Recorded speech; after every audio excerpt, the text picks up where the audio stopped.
新年快乐.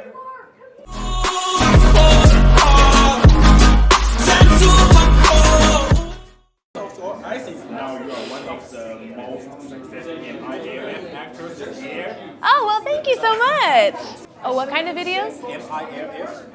MIF. Yeah, you know, Chinese fans, they always say MILF. Like, Oh, yes, no, please school me. I've never heard of this before. That's why I'm so confused. I'm like, what? it's translation like, Yes. so I'd like to fuck.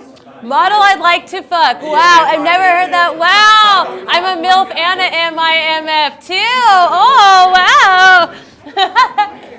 So do you think there's some difference between this kind of the video and other like girl or like a band like this? What is the difference? Oh, well, obviously there's a lot of difference between boy-girl or girl-girl and gangbang, you know.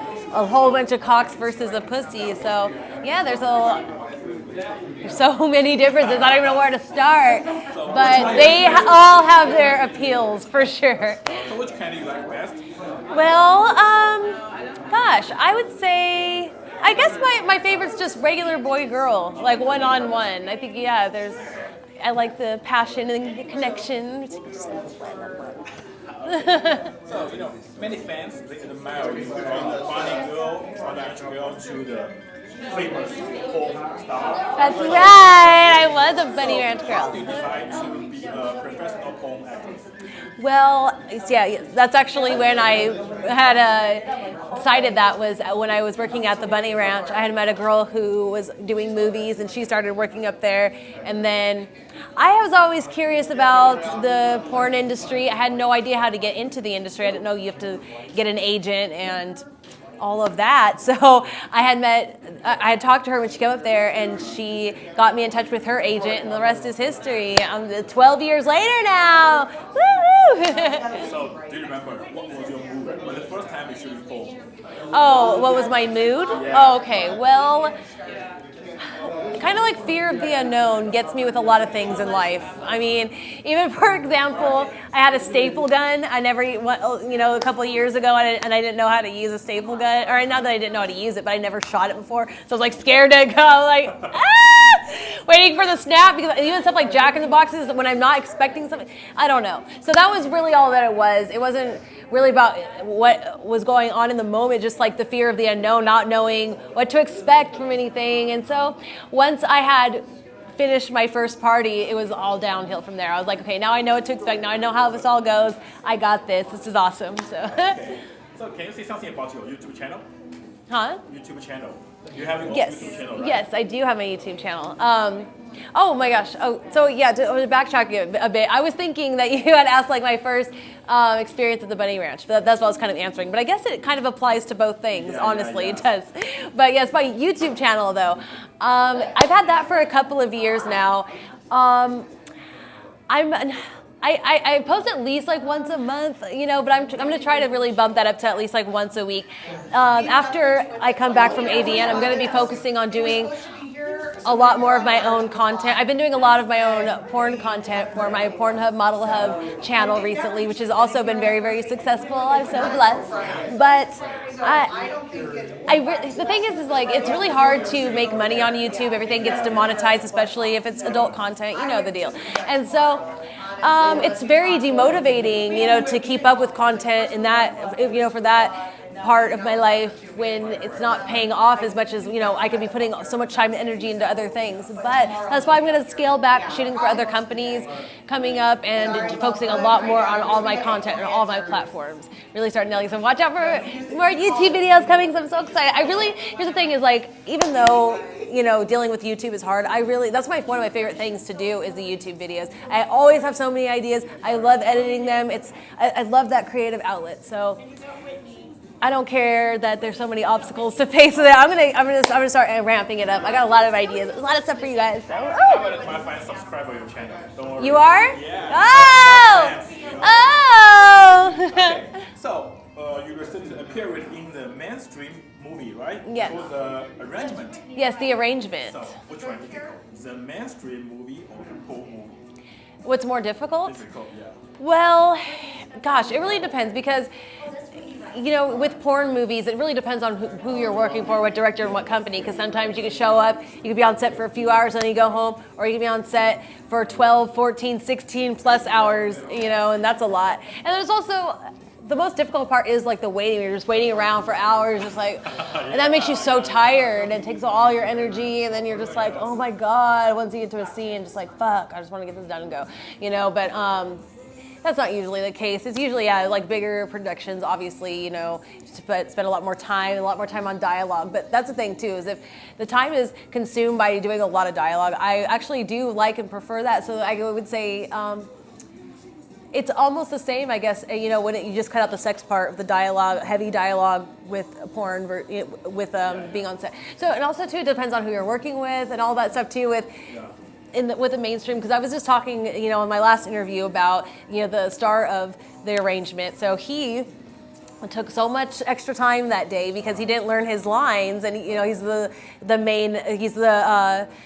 lead of the movie, so he's got all the lines. And so what he did, what he said though is that, he didn't learn his lines for this movie because he was preparing for another movie. That was his excuse. What they did is they had the PA take these huge cards, write these huge words, every one of his dialogue for the scene, and taped them all over this huge theater wall. It was the craziest thing I ever seen. But he, even with all that too, because I'm sure that was very confusing, he was just getting, you know, could not nail that. We had to spend so many extra hours there that day because of that. But if that wasn't the case, I'm sure, you know, it would have flew right by, because I really do love doing dialogue, like I said. Like, so when things are running swimmingly, I like doing them both equally, for sure. So, how much do you know about China? Not that much. Chinese food? Well, I do know Chinese food. I know. Chinese food? Yes, I do. It depends on where I go there. I don't like Panda Express. It's not Chinese food, it's American Chinese food. Right? That's right. That's right. Okay, do you think if you have chance to go to China, if you have chance to can get any work, which job you want most? In China? Yeah, what kind of job you want? Well, what's popular jobs in China? Popular jobs? Yes. Of course, singer. Singer? Really? Singer, actor, like this. Really? Well, I guess I'll just take my career over there. You guys don't shoot a lot of porn though, right? They don't care this, trust me. They don't care this. They just, it's my face, it's my idol, I like it. They just do this. Oh, okay. They don't care, do porn or do mainstream. They don't care. Do they shoot porn there though? No. Is that against the law? You know China. Yeah. Market. But in China you cannot show porn. Yeah, that's what I thought. Like to pay to watch them. Okay, nice. And what would you recommend for Chinese food, actually? Like, what's real good Chinese food? Like, a dish that is actually pretty legit here, would you say? You know, there are many Chinese people in America, they had a restaurant and they do Chinese food. Yes. But still worse than in China. It's what? Still worse than Yes, China. well, yes, of course. But what would you recommend a dish here that they pretty much nail, would you say? You can try dumpling. Dumplings? Oh, so dumplings. Yeah, the noodles, these two. And the These noodles. Two kind of food. Okay. In the USA, you can eat very, very good Chinese taste. Okay. Yeah. Dumplings. Yes. God, yeah, hell yeah. Can you tell us what's your dream? My big dream. Yeah, whole life dream.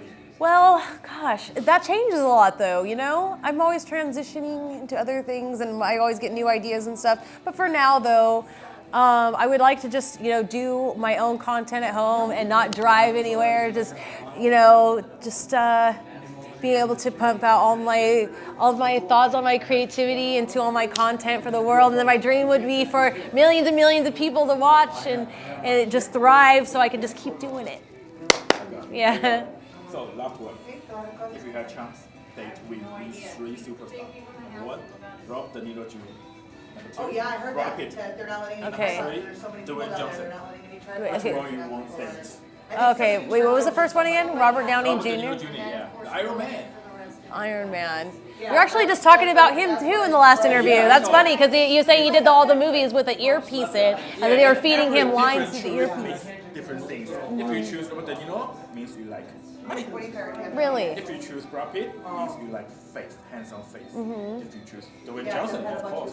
Muscles, Yeah, yeah. so which one you like? I was gonna say The Rock, you know, but I'm not like super into like I mean muscles are cool and all that, but he just seems like a cool dude though, more than all the other ones, you know. And I heard like he's very nice. He does a lot of stuff for charity and like with kids and all this kind of stuff. So that I like all that, you know, more than even the muscles. Okay, so do you have some advice for the newcomer? There are many new girls they want to join this industry. They want more money. They want to be famous. So do you have some advice for them? Yes. Well, I guess my best advice too would be like when I first got in the business, like we were talking about. The girl that I had talked to, she pointed me in the direction of her agent, like I said, which was a really bad idea. I didn't know anything about the industry. I did not know that it matters who your agent is, and he really took advantage of the fact that I had no knowledge about the industry, and I was by myself, and that, you know, I was just young, and I don't know. I'm still mad about it. But then here's the thing: is like, a few. Bad things did happen, but it was only within like a week and a half to when I met my next agent, and she saved my life, and she was just like, "You're with me now. You have no say in this. You know, I'm saving you." And I'm so lucky that I did, because I didn't know. I would have probably stuck around for months or even years more because I just didn't know, you know, and you know, he had sent me to shoots that I didn't agree on and put me in a lot of situations that I didn't. He told me I couldn't say no to because I would have given me a bad reputation. And everyone that I've talked to since is like, no, like, well, this guy's such a slime ball. You know, a lot of people don't know that. It's, yeah. Okay, this is so of course change. Yeah. You decide if you're ever gonna